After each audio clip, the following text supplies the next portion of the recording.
What's going on, everybody? Welcome back into the channel. Today we have a new deck list for you guys. It is the Maul ECL Decklist that won this past week's locals at Myrtle Beach Games. This deck list is made by Ryne. So you're going to see Ryne play in the finals against a Cad Bane Green deck. And we're going to go ahead and talk about his deck list, my thoughts about it. Also talk about Maul and ECL as well. As we know, ECL is really good, especially with Maul on the board. Being able to give things overwhelm with ECL is just really good synergy there. So we're going to go over the deck list and the best of 3 match of the finals against a Cad Bane Green deck list. But before we actually get into the deck list itself, I do want to talk to you guys about some big news that has happened. Recently, I have officially joined Maclunky Gaming. I'm extremely excited to join this team. Tim and Claire, the people who run the team, are fantastic people. They're doing a great job with this team. Also have a channel of their own, Maclunky Gaming. Check down in the description below. Please show some support. Subscribe to that channel. They do some amazing work over there. They host live streams of some big events, so SCG cons, also PQs. So if you want some of the best commentary, like their commentary is second to none, great commentary. So check out that channel if you want some great matches and some quality content when it comes to like really high competitive Star Wars Unlimited content. So please check down in the description below and check out Maclunky Gaming. And again, I'm super excited to be a part of this team. So many great players on this team. And I'm just, again, I can't express how honored I am to get this opportunity, but also just the excitement to be part of such a great team with great people. Everyone I've talked to so far in the team have welcomed me in with open arms, and it's been awesome. So I can't wait to start competing as a member of Maclunky Gaming. And again, please go down in the description below and check out Maclunky Gaming on YouTube. They're going to be doing some PQs coming up. Go ahead. Again, their commentary is fantastic. Check it out down in the description below. Can't recommend it enough. But with that being said, now that you guys know that, let's go ahead and talk about the Maul deck here. We're not going to go into heavy detail like we do with some of our deck lists because, again, we're going to talk about Maul ECL, and then we're also going to go ahead and show a best of 3 matchup. So let's talk about Maul, right? He is pretty good. His ability is pretty solid, right? For an action, you can go ahead and you can attack with a unit and give it overwhelm. So if you have units that have more attack than defending units have HP, you can go ahead and give them overwhelm and then still get damage on your opponent's base while still taking care of threats on their side of the board. So that's pretty good right there. That's good value, right? Epic action costing 6. That's a little bit rough at times, but you know, with the way that this deck is constructed, we'll go over it. It might not be a problem all the time. So Maul, again, epic action requires you to have 6. He flips, and then while he's out, he's a 6/6 and gives everything overwhelm, which is kind of crazy because you can think about some of the good units that can use that to their advantage, right? You can go ahead and use that with Maul. Maul's attacking into 2 units at once. You can go ahead and get that overwhelm damage into multiple units, which is pretty sick. You know, while Maul's out on the board, you can go ahead and use, again, the base ECL with any unit that can do pretty big things, right? So you can go ahead and you can ambush out Kylo Ren, and if you have Maul out there, you know, swing into a 6, maybe you're going up against another aggro deck, and they only have 3 HP on their unit, so you're still doing 3 damage into the base. You're getting the on-attack trigger, so you can go ahead and pump something up with Kylo Ren, and then also deal 3 damage in the base. So stuff like that kind of has some good synergy with Maul, but Maul has to stay on the board. With 6 HP, sometimes it's a little bit hard, but you have things that make him a little bit stronger, like Fallen Lightsaber in this deck, and stuff like that. You also have a good deal of Sentinels. Obviously, the Gamorrean Retainer requires you to have another command unit on the board for it to get the Sentinel ability. But Phase 3 Dark Trooper is really solid. And there's some really cool combos in this deck as well, right? You have Huang, and Huang, when you put it on a Gamorrean Retainer, the Gamorrean Retainer gets the Sentinel because Huang is a command card, right? But then it becomes a 5/4. So if you turn 1 Gamorrean Retainer into your Huang, it's really good there because it's really hard for your opponent to swing over a 4 HP Sentinel on turn 1 if they're on the ground, and it can provide some problems there. If you go ahead and use Huang on a Phase 3 Dark Trooper, again, it becomes a 5/5, hard to swing over in the early game, and then that might make it so your Dark Trooper goes ahead and they get that experience token to make it even stronger. So that can become really dangerous really quickly. You have small, low-costing units like Salacious B. Crumb and Death Star Stormtrooper. Death Star Stormtrooper to go ahead and provide that early game pressure, obviously, but also Salacious B. Crumb to be able to heal and ping things across the board, which is really nice for shields, to allow you to then go ahead and use your units to swing in with overwhelm over those things. Not having to worry about your opponent's shields is really nice. And then another thing about this deck, right, it's interesting because it does, against certain matchups, really require you to ramp, right? If you don't ramp, this deck isn't as scary, right? You want to get Maul out there as quickly as possible. So resupply and super laser tech are really important in this deck. But the good thing is if you end up going ahead and you have Salacious B. Crumb on the board to start the game, and then you play your super laser tech, and then you can go ahead and you can ping your own super laser tech to get it right into your resources, and then use that super laser tech resource, because it comes in ready, to place Salacious B. Crumb back onto the board. So that's a really cool combo that you can do, so you don't have to use ECL on super laser tech if you don't want to. It just gives you another option to make sure that you can get super laser tech if your opponent is kind of focusing on space to get around that, right? Salacious B. Crumb is super versatile, whether you want to ping your opponent's shields off or also just ping your own super laser tech. It provides multiple things for this deck, which I think is really cool. And then obviously the top end, you have a lot of force units, Darth Vader, Maul, Emperor Palpatine, and Darth Maul, right? So those are like your kind of your high-end force units, which then if you're going up against certain deck lists, he does have Palp's Return in the sideboard. So that's pretty good synergy there. You can go ahead and force throw yourself early game, get down maybe Emperor Palpatine, and then on the 6th resource turn, you can go ahead and Palp's Return and then bring out, you know, Emperor Palpatine early, which is pretty cool. The big thing that Ryne wants to basically show people is that Clone is a good card, right? I do think it's a very solid card myself as well. Like, it is a really good, solid card. Being able to clone, whether it's your opponent's units or your own opponent or your own units, it's just really solid, right? So he can go ahead and he can clone a Darth Vader a turn after he plays it, right? Or he can clone a Kylo Ren if he wants to, right? But still, being able to clone Darth Vader or Maul, you get another ambush unit, and they don't have to worry about it being unique because obviously it's cloned. It gets rid of the unique tag, right? But then also, being able to clone things like Emperor Palpatine is really big. Cloning your opponent's stuff, like cloning an opponent's Snoke or Wrecker. You know, there's just fun things you can do with clone, and I'm surprised it's as cheap as it is. But again, not many people are playing it, so you're going to kind of see it in action today, which is pretty cool. And the sideboard's kind of, you know, expected here, right? You have Confiscate. Obviously, upgrades are a big thing in the game. Yularen here. Yularen is very solid in being able to play him, heal, and keep yourself healthy if you are going up against like aggro matchup and you don't get that ramp. So it's just like a backup if you need to live a little bit longer against aggro and stuff like that. Force Choke, again, Force Choke's good against Sabine. You can hold on to Force Choke, and also it's cheaper if you have a Force unit on the board. Yes, your opponent does get to draw a card off of it, but still taking off a threat that has 5 or less HP is just really nice. Pal's Return, already talked about that. Count Dooku is pretty cool, able to take things out, kind of like removal while using exploit and stuff like that. So that's pretty fun. And then Relentless, if you are going up against control, being able to sideboard into Relentlesses if the game does go that long and you do end up ramping faster than your opponent does, then you can go ahead and get the Relentless earlier than they can probably play their Super Laser Blast or something like that. So it's just a good card to have in the sideboard if you are going up against control. But this is what we're looking at when it comes to the deck list.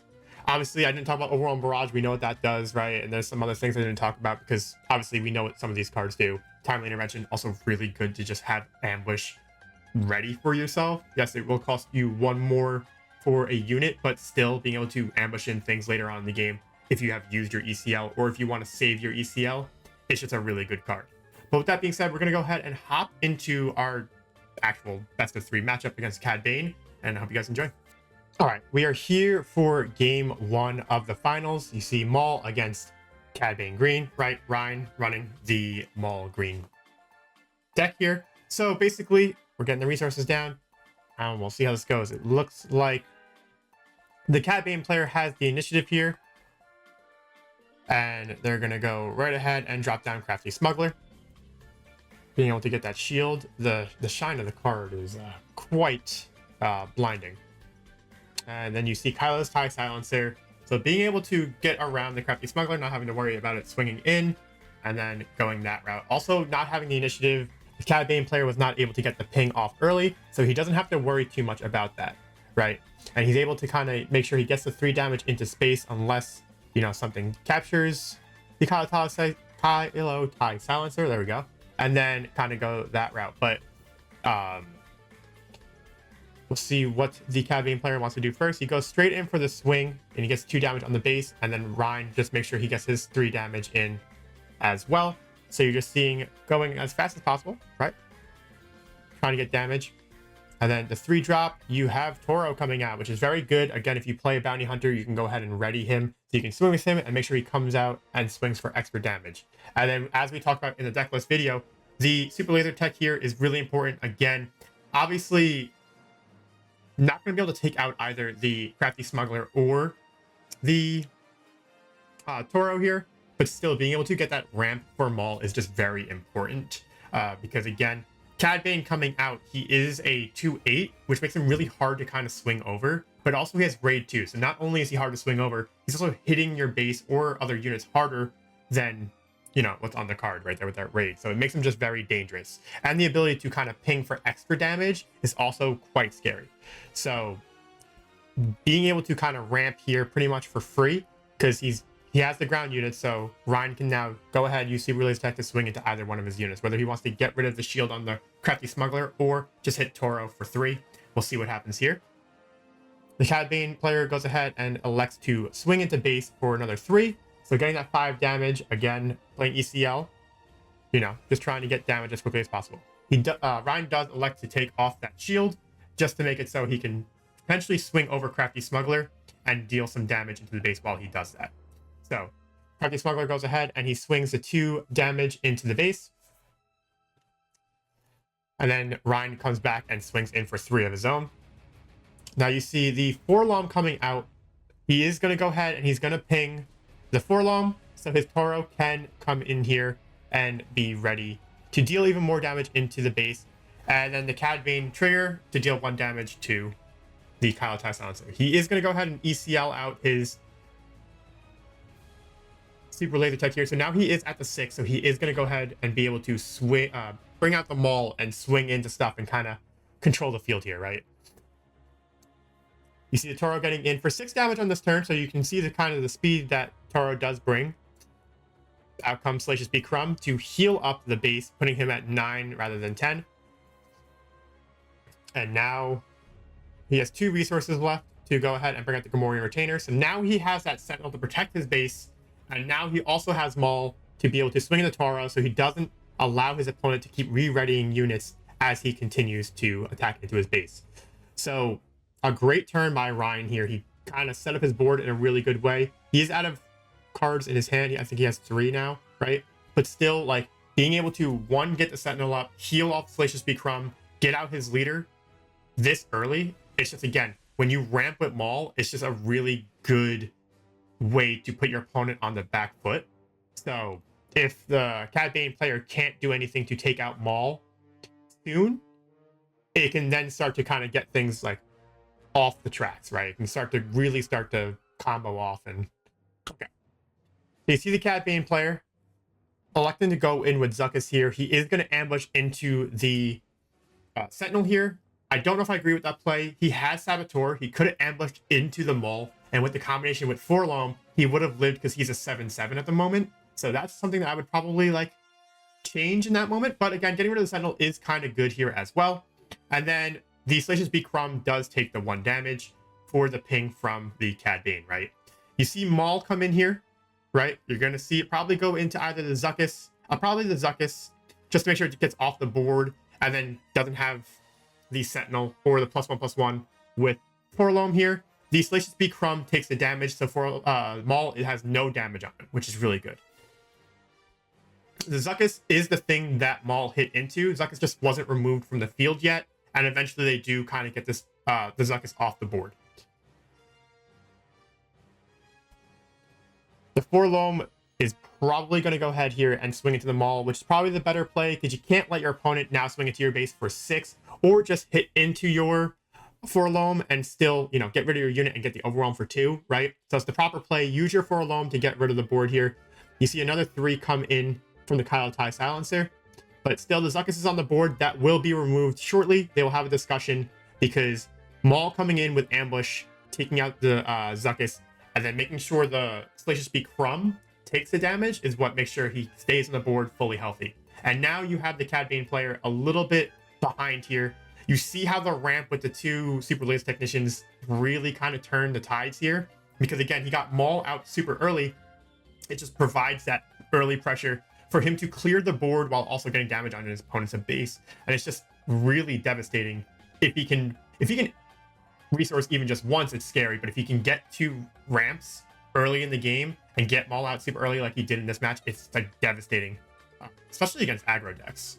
I'm not saying Cad Bane's an aggro deck. I'm saying like I play a lot of aggro, and I played against this Maul deck, and getting Maul out with 2 extra resources is kind of scary, right? You see the Xanadu Blood coming out here. You're going to see the ping going over to the Maul here, and then you see 3 into base. It's going to put him at 16 damage, right? And Xanadu Blood, right, comes out. He has Raid as well, Raid 2, so he can smack in for 6. But now the Maul player just has to go ahead and make sure that he can, you know, get some damage in, because you have Cad Bane. He can also go ahead and try to take out Cad Bane. So we see the 7, as expected, into the base, because now he's just trying to outpace, right? And 7, putting him from 16 to 22 damage is just really big here. The Cad Bane swings into base here, allowing the Maul to stay fully healthy, putting Ryne at 13, which I guess it does make sense, right? He's trying to now just outpace him. But you see the timely intervention coming out from Smuggle, and then you see 5 here, and you see the Ruthless Raider coming in, pinging for 2, and then taking out the Xanadu Blood here and pinging the base for 2.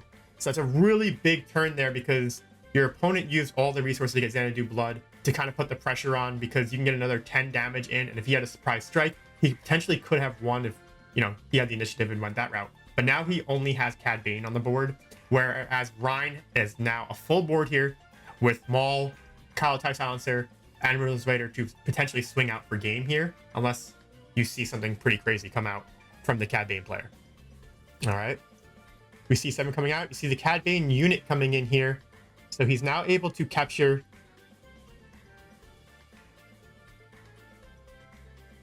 all 3 units, right? Because all the HP equals up to that. So that's a good thing here, right? Cad Bane unit is really sick, right? So he's able to capture units equaling up to a certain amount of HP. So he's able to capture all of Ryne's units.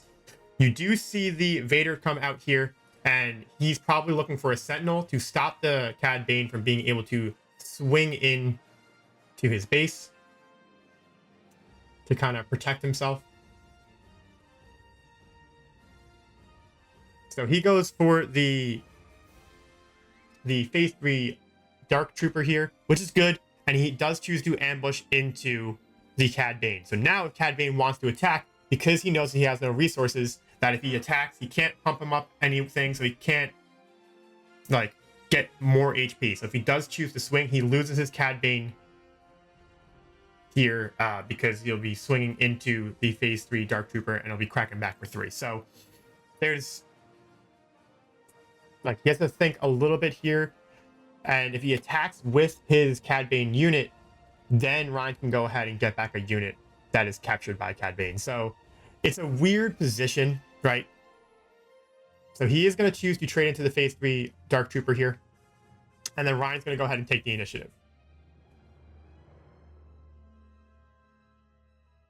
And you see on the board here, we have 24 on Cad Bane's base, and we have 13 on the Maul's base here.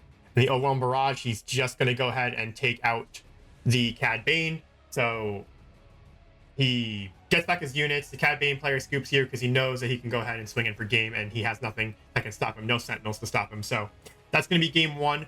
The big thing in that matchup, I think, was the Zuckuss play, right? Being able to ambush him in because he had the Forlom on the board. Yes, I understand the Sentinel was there, right? But it has Saboteur, so he could have swung into the Maul and gotten rid of Maul earlier, and that probably would have been my play. But again, now we're going to go ahead and see how these guys hit up the sideboard. We'll hop into game 2. As you guys said in my last video, I only had 2 out of the best 2 out of 3, and you guys said, have timestamps with all 3 matches of the best of 3, which is what we're going to do here. So game 1 just finished, and we'll see you guys back for game 2. All right, we are here in game 2. Obviously, the Cad Bane losing game 1 has the initiative to start off. And are we going to see the same turn 1 play? He has Greedo and Crafty Smuggler, so he elects to go with the Crafty Smuggler first. And then you see the Kylo TIE Silencer coming on the Maul side as well. So pretty much the same play as game 1, but we'll see if it changes going further, right? As you saw in game 1, right, Maul, the big thing that was the difference really in game 1 was the ramping that took place, right? He was able to ramp twice with ECL and Super Laser Technician, and getting that off twice with Super Laser Tech 2 straight turns is pretty big. So we'll see if the Maul player can go ahead and get some ramping done and kind of provide that early pressure like he did in game 1, right? We have Crafty Smuggler here, probably going to go ahead and swing, and then Kylo TIE Silencer is going to also crack back for 3. So really similar to game 1. Now you see the Lady Proxima coming out, right? Lady Proxima is an underworld unit, being able to ping the Kylo TIE Silencer, putting it at 1 damage, leaving it so 1 more ping will take out the Kylo TIE Silencer. But also, now having the Lady Proxima on the board allows for the Cad Bane player to play underworld units and ping the base, which is pretty big here. So you're going to see the Lady Proxima ping here with Greedo, and to just provide that pressure in on the opponent, right? You see the resupply coming off the Maul side. Now, he doesn't have 2 ramping opportunities potentially. He could go here with this turn with a ramp, or he could go with something else. But again, that resupply is big, being able to get out Maul, if not 2 turns earlier than Cad Bane, at least 1 here, which could provide, again, that early pressure on the Cad Bane player.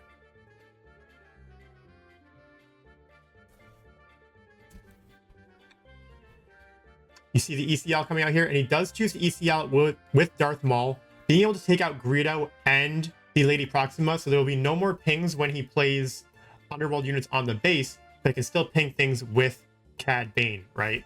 Now he does have Greedo's ability, and he elects to go ahead and do it here, and he doesn't hit a unit, which means he does get to put Maul in range of Crafty Smuggler, which is huge, which is why Greedo's so good.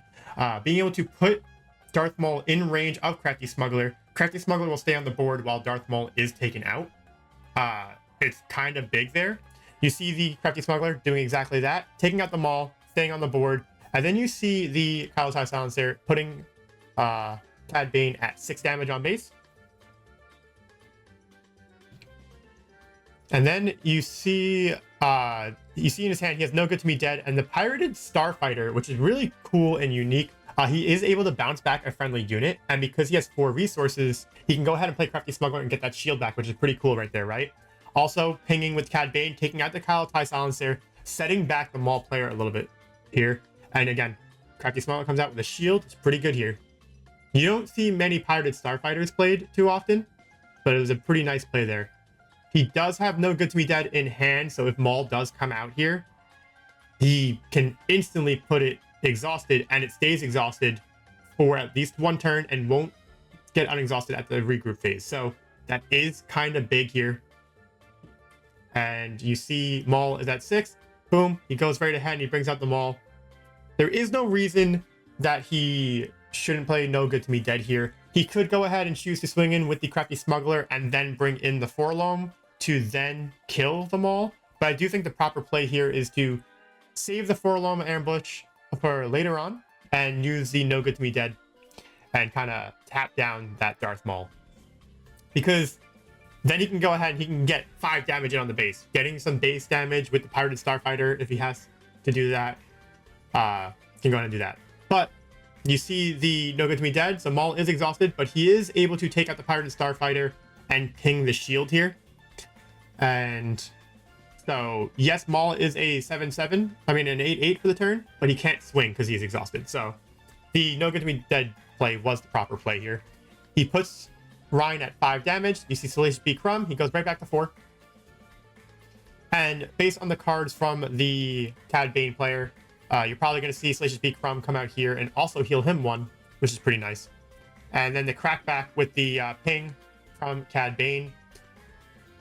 Probably going to go ahead and go on Salacious B. Crumb, because you can go ahead and pop it right back to hand. And Ryan's going to take initiative, and they're going to go ahead to the regroup phase. Now, this is an interesting play here, right? Does Ryne go straight into maybe Maul to swing over something? Or, you know, go right away and bring back Salacious B. Crumb to hand, right? To heal later on, but also to prevent the Crafty Smuggler from being able to take out the Salacious B. Crumb is kind of big there. So, we'll see what happens.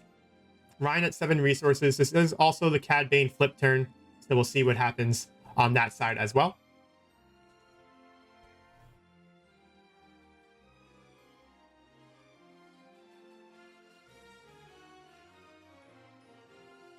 Salacious B. Crumb is going to go ahead. He's going to use his ability to bring him back to hand and ping the Crafty Smuggler.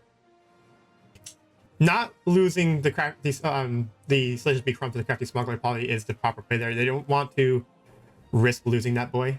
The heals are always nice, but also being able to ping off shields and stuff like that is also really nice. You see the Crafty Smuggler coming in straight into base, putting Ryne at 6 damage on base. And then you see another Kylo TIE Silencer going out into space.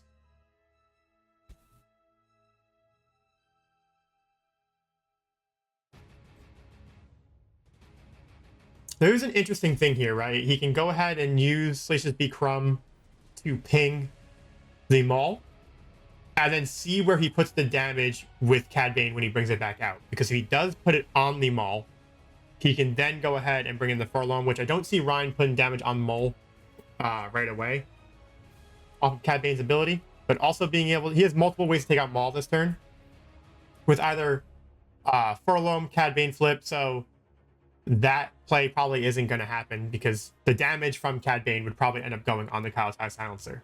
But also if he does bring out Cad Bane right here on the flip, he has to kind of, you can bring out Cad Bane here and then bring out Furlong, which will ping something for 2.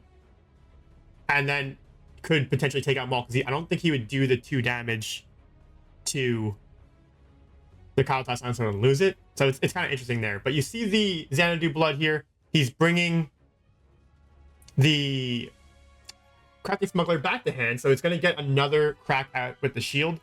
And he does exhaust a resource. And here comes Cad Bane. Takes the initiative, which is kind of rough here, right? So he didn't really get to play too much. He got to bring down the Salacious B. Crumb to heal 1, but other than that, Maul didn't get to do anything this turn, really. And now you're going to kind of see how things roll with Cad Bane, right? Cad Bane's going to be able to at least go ahead and hit the base for 4 if he chooses to do so, or he can take out Salacious B. Crumb and stop the healing. But he elects to just go for the 5 into base. And then they are going to go to the regroup phase here. And Maul's finally going to go ahead and be able to untap, or be unexhausted, I should say. And maybe try to do some damage here. He can swing into Salacious B. Crumb. And get some overwhelm damage here. But it'll be interesting to see what he chooses to do here. Does he want to get the Kylo TIE Silencer to swing into base? And he has another Overwhelm Mirage, so he is going to go ahead and he's just going to take out Cad Bane. So not having to worry about the ping this turn is nice. And he's going to go ahead and just go for the base. He's going to go ahead and swing 6 in the base. He's going to exhaust. He's going to bring back the Salacious B. Crumb to hand. And exhaust the Maul. So Maul's still not able to do much here. You see the Kylo TIE Silencer hitting in for 3, putting him at 8. But right now with the Xanadu Blood, being able to exhaust units, but just bringing Underworld units back to your hand, it's pretty strong. You're seeing that here. The Furlong's going to come in. He's going to kill the Salacious B. Crumb.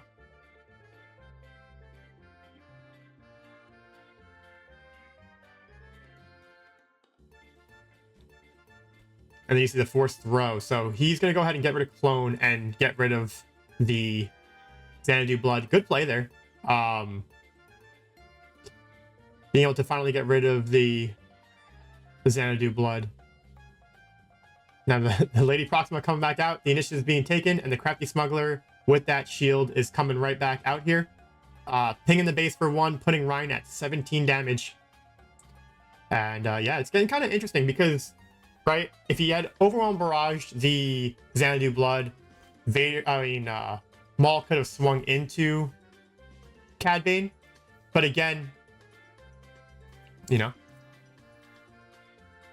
just trying to make sure Maul didn't have as much damage on them as possible. Might have been the play, but we'll see if it pays out. Maul with the initiative. Is he going to go straight to hit something to kind of clean up the board? Because he's sitting at 17 damage on base, which is kind of scary. He does elect to just go ahead and take out the Overwhelm. Now, that is going to go ahead and put him in range of the Crafty Smuggler. But still, he had to make sure he kind of cleared the board up a little bit because he would have taken a ton of damage.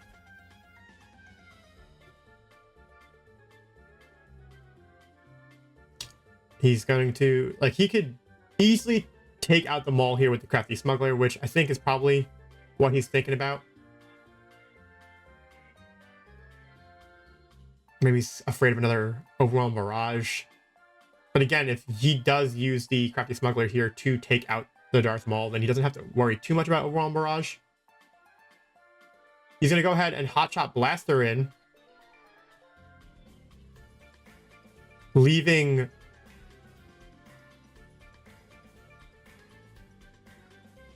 the Maul there? Or is he going to use his Slug to kill the Maul to keep Crafty on the board? I don't know. Is he just trying to go full send into the base here to try to finish off the game? He is trying to go full send. So he does do 2 damage into the base. Lady Proxima with a gun. Pretty interesting here. And then you go ahead and you see the Kyle Tai Silencer hitting in for 3. Having more than half your base's amount of HP left is pretty good. So making so multiple units can attack into base does make sense. I do think that just outpacing might have been his play, but he does elect to go in with the Crafty Smuggler here into Maul and take out Maul, which is good. And now you see the Punishing One coming into space. And Salacious B. Crumb coming back in, healing up, and doing 1 damage with Lady Proxima, putting Ryne 5 HP away from losing this one. You see the initiative being taken here. I think he's looking to see if he has any hotshot blasters to kind of pump up, if he can finish it. If he draws the surprise strike, he could have finished it out in 1 action. But unless Ryne can go ahead and put down a Sentinel, he has exactly lethal on board. You also see the Emperor Palpatine in hand, so that might be the play here. He elects to go in with the Timely. And he brings in the Emperor Palpatine. Now, Emperor Palpatine has Overwhelm as well. So he is going to get in some big damage, and then he's going to use the rest of Palpatine's ability to clear the board, which is kind of big, right? So you are going to see 3 damage come in over, right? Because he does have Overwhelm. And he did go ahead and he hit the Salacious B. Crumb. So he takes 1 on Palpatine, and that should go ahead and put the Cad Bane player here at 3 more damage on base. So he's at 16 total.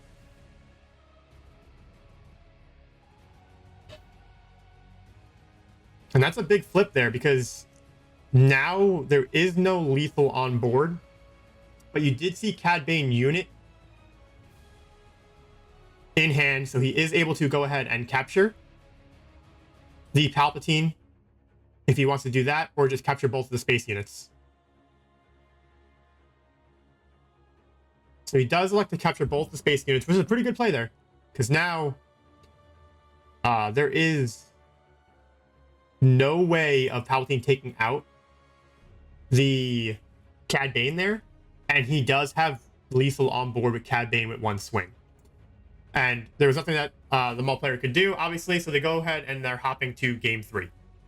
So a lot more using the Underworld, Lady Proxima, pinging the base, Underworld, the ability to go ahead and pick up Crafty Smuggler with Xanadu Blood, Pirated Starfighter, making sure Crafty kept the shield on almost the entire game was pretty awesome. It was nice to see. Hard to get rid of that little Crafty Smuggler, which is pretty funny.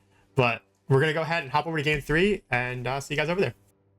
All right, we are here for game 3 now, right? Ryne with the initiative because he did lose game 2, and we're here for game 3. We're going to see if we're going to have the same exact play as we had in the previous 2 games. But you go ahead and you see the Kalatai Silencer coming out. Do we have the Crafty Smuggler?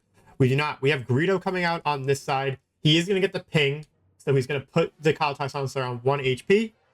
And then you're going to go ahead and see the Maclunky come out. Maclunky comes in, takes out the Kalatai Silencer, and brings the Greedo back to hand for Cad Bane. But essentially just a nothing turn, right? Nothing on the board, and now they start with 3 resources and kind of start this game, right? So, you know, Cad Bane player being able to kind of keep the things under control, not have to worry about the Kalatai Silencer in space. And now you see the Super Laser Tech on Maul's side, and the Lurking Tide Phantom comes in pretty much for free, threatening in 4 damage repeatedly as it stands, which is pretty big. And also not being able to have Super Laser Tech being able to swing into anything or ECL into anything to get that ramp early is really nice too.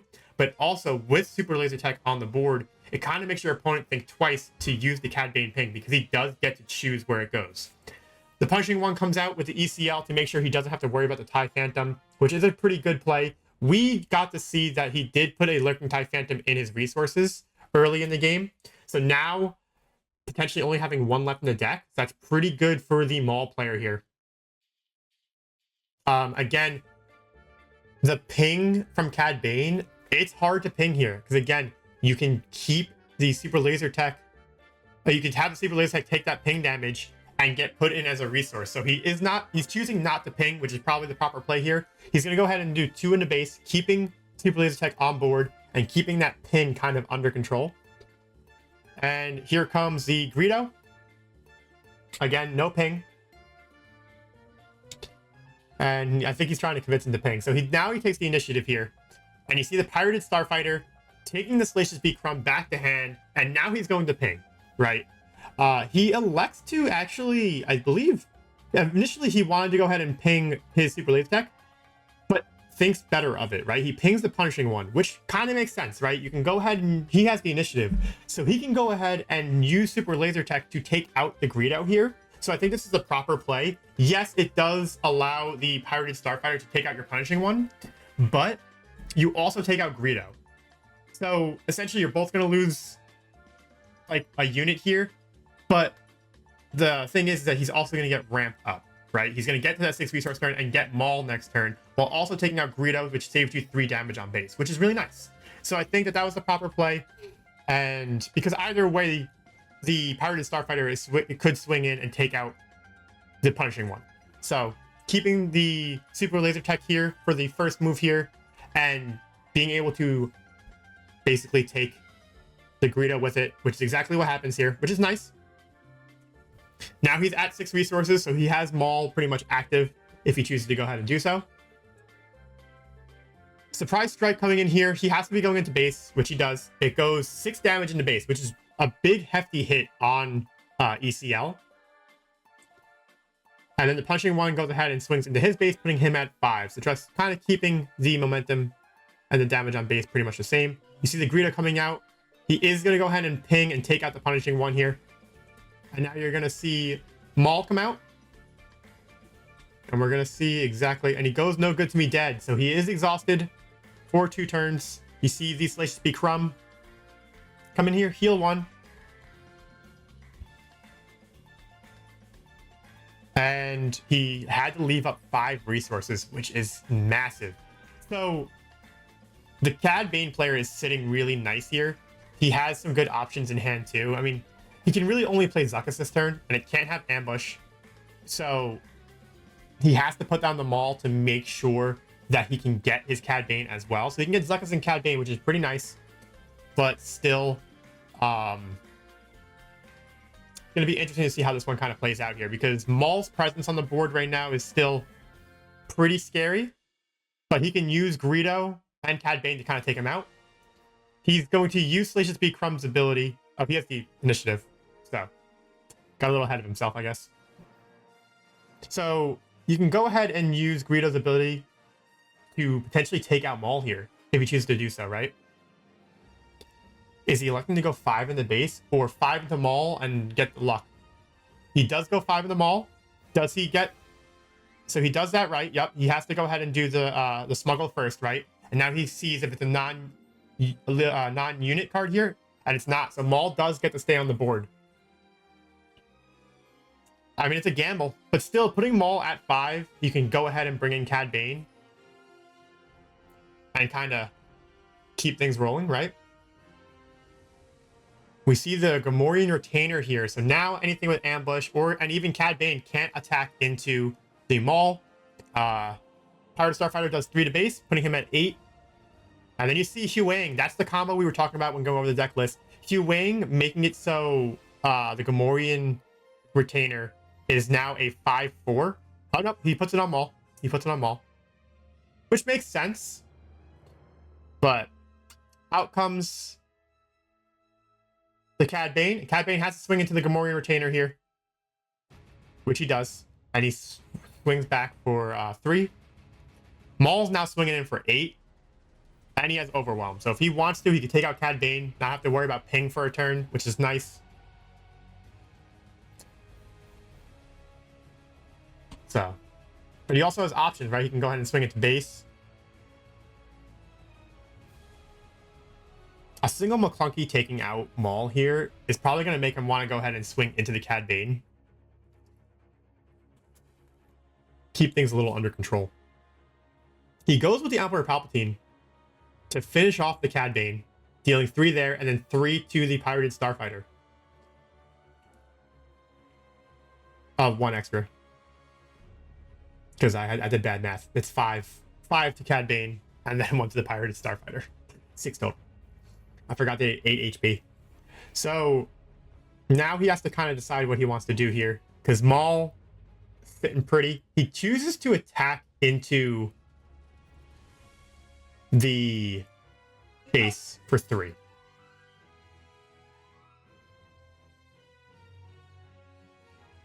And he's taking an 8 into base here.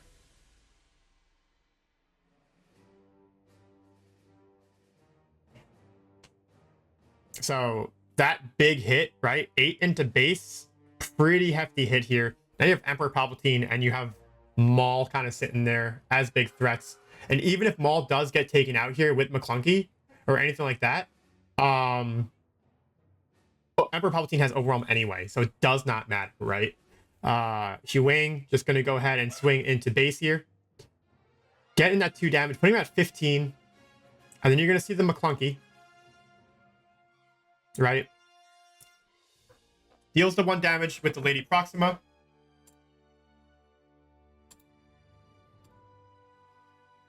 And then also being able to take out the Maul. So, I don't know. I would have done some things a little bit differently in that turn, right? I probably would have started off the turn with Maclunky on the Pirated Starfighter, because he's able to pretty much take out the Maul. Yes, Pirated Starfighter comes back to hand, but also you can go ahead and play Lady Proxima. Then you can go ahead and play Pirated Starfighter, deal 1 damage to the base, and then just bring out the Lady Proxima again. So he probably should have done the Maclunky first to take out the Maul, to not take that 8 into base. Yes, the board state would still be kind of scary because it would be exactly this, but 8 less damage into base. So that's probably why I would have went Maclunky first on the Pirated Starfighter. Just to pretty much take out Maul and not have to worry about the extra 8 damage. It's kind of massive here, right? He is going to go ahead and use Maul's ability to give an overwhelm unit overwhelm. So, you know, interesting, but still, he has overwhelm anyway. And then he takes the 2 damage on base, and things are not looking good for Cad Bane here. He does have the Zuckuss Forlom in hand, but is it going to live long enough to be able to pull it off, right? So he is going to go ahead and Forlom. He's going to ambush into probably the Hugh Wang. Oh, he does go to the Salacious Beakrum, which makes sense. Take it to Salacious Beakrum to stop the healing, if necessary. The 1 damage is going to go onto the Palpatine here. And you're going to see Clone. Clone here, he's going to go ahead and use Palpatine's ability, right? And deal 3 damage to each unit, taking them out because they both have 1 damage on each. And there it is, Clone. Ryan just wanted to show Clone doing clone things. And then Huang hit the base for 2. Yeah, so that's pretty big there, right? And now you're going to go ahead and you're going to see the boss come in. Boss is going to hit. It can't take out either of the 2. He can kill Huang, but he can't take out Palpatine or clone Palpatine, right? So he's going to elect to take out the Huang, save 2 damage on base here. He's going to use the ping. And then the ping is going to go onto the clone. Because it's still, next turn, he cannot use boss to kill either of them. Because they have 5 HP on both. Now, if he plays an event and then swings, that's a different story. The fallen lightsaber goes on the real Palpatine. Probably because it looks nicer, if I had to guess. And he does go ahead and concede here because he is going to be swinging in for 9 and 15 total. And he doesn't have any way to stop it. So that's going to do it for the best of 3. Obviously, good match here. Cad Bane Green is really solid. ECL Maul also really solid. The thing is like, it's not that it relies on ramp, but without ramp, I feel like it's not as scary. But still, very good game by the 2 of them. And let's go ahead and bring back the deck list, right? Now we're here with the deck list, right? As we just saw, you have Maul's ability is really good, right? Being able to attack with something and give it overwhelm is really solid. But if the game's being played on curve and there are a lot of units with bigger butts, right? A lot of HP. So you don't really see Maul's ability being used very often, right? And the one time that it was used, it was on a unit that already had overwhelm. So it didn't really do anything. But the thing that makes Maul so scary is that when Maul comes out, he gives everything that he has overwhelm. And so then you can go ahead and use ECL and other things like that to go ahead and swing over damaged units that are potentially damaged from your own sentinels or just things that you have swung into previously. And then it can kind of put up some like really cool combos and really cool potential plays, like with Darth Maul, where you're playing against like players that use a lot of tokens. You can ECL in Darth Maul while Maul's up. If you hit 2 Battle Droid tokens, you're still dealing 8 damage to base, which is kind of crazy. But the deck is really solid.